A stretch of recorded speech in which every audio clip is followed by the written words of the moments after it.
नमस्कार, मैं हूं Amod Shrivastava. Amazing thought, amazing message, amazing information की दिशा में आज एक कदम और आगे। आज के इस जानकारी का विषय है वीर विक्रमादित्य कौन थे।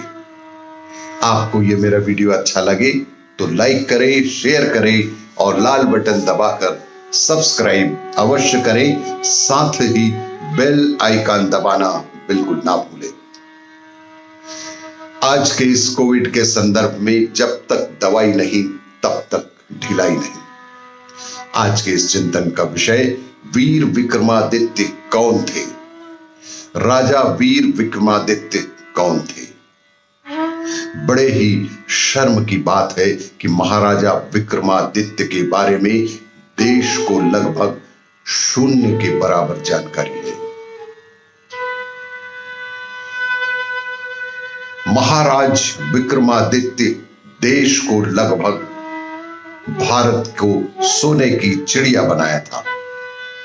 जिन्होंने भारत को सोने की चिड़िया बनाया था और स्वर्णिम काल लाया था इस दुनिया में भारत के लिए। उज्जैन के राजा थे गंधर्व सेन।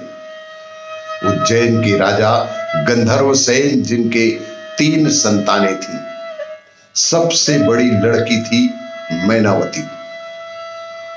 उससे छोटा लड़का भृतहरि और सबसे छोटा वीर विक्रमादित्य थे।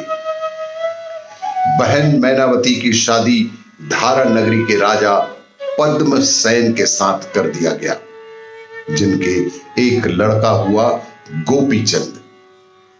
आगे चलकर गोपीचंद ने श्री ज्वालेंद्र नाथ जी से योग दीक्षा ले ली और तपस्या करने जंगलों में चले गए। फिर मैना देवी ने भी श्री गुरु गोरक्षनाथ जी से योग दीक्षा लेकर वहीं रम गई। आज ये देश और यहां की संस्कृति केवल विक्रमादित्य के कारण अस्तित्व में है।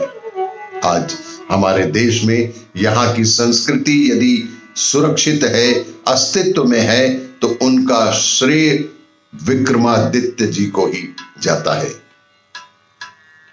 अशोक मौर्य ने बौद्ध धर्म अपना लिया था और बौद्ध बनकर 25 साल राज किया था। भारत में तब सनातन धर्म लगभग समाप्ति पर आ गया था। इस देश में उस तत्कालीन समय पर सनातन धर्म लगभग समाप्ति पर आ गया था। देश में बौद्ध और जैन धर्म ही हो गए थे। रामायण और महाभारत जैसे ग्रंथ खो गए थे या गुमा दिए गए थे। महाराजा विक्रम ने ही पुनः उनकी खोज करवाकर उन्हें पुनः स्थापित और सम्मानित किया। भगवान विष्णु और भगवान शिव जी के मंदिर बनवाए और सनातन धर्म को पुनर्जीवित कर वर्तमान तक बचाने में सहयोग प्रदान किया। महाराजा विक्रमादित्य के 9 रत्नों में से एक कालिदास ने अभिज्ञान शकुंतलम जैसी महान रचना की, जिसमें भारत का इतिहास है। अभिज्ञान शकुंतलम में भारत का स्वर्णिम इतिहास है। अन्यथा भारत का इतिहास क्या है, हम भगवान कृष्ण और राम को ही खो चुके थे। कालांतर में ऐसी स्थितियां, ऐसी परिस्थितियां निर्मित हो चुकी थी कि लोग भगवान श्री कृष्ण और भगवान श्री राम को ही भुला दिया था। हमारे ग्रंथ ही भारत में खोने के कगार पर आ गए थे। भारत के संपूर्ण शास्त्र ग्रंथ खोने के कगार पर आ गए थे। उस समय उज्जैन के राजा भृतहरि ने राज छोड़कर श्री गुरु गोरक्षनाथ जी से योग की दीक्षा ले ली और तपस्या करने जंगलों में चले गए। राज अपने छोटे भाई विक्रमादित्य को दे दिया। तभी वीर विक्रमादित्य भी श्री गोरखनाथ जी से गुरु दीक्षा लेकर राजपाट संभालने लगे और आज उन्हीं के कारण सनातन धर्म बचा हुआ है, हमारी संस्कृति बची हुई है, हमारा विश्व में सम्मान बचा हुआ है। महाराज विक्रमादित्य ने केवल धर्म ही नहीं बचाया, तत्कालिक महाराज विक्रमादित्य ने इस देश में केवल धर्म ही नहीं बचाया, उन्होंने देश को आर्थिक तौर पर सोने की चिड़िया भी बनाई। विश्व में भारत को सोने की चिड़िया के नाम से जाना जाता रहा। उनके राज को ही भारत का स्वर्णिम राज कहा जाता है। उनके राजपाट को ही उस समय से भारत का स्वर्णिम काल कहा जाता है। विक्रमादित्य के काल में भारत का कपड़ा विदेशी व्यापारी सोने के वजन से खरीदते थे। विक्रमादित्य के ही काल में भारत में बने देशी कपड़े विदेशों में व्यापार के लिए जाते थे, जिसे विदेशी सोने के वजन से खरीदते थे।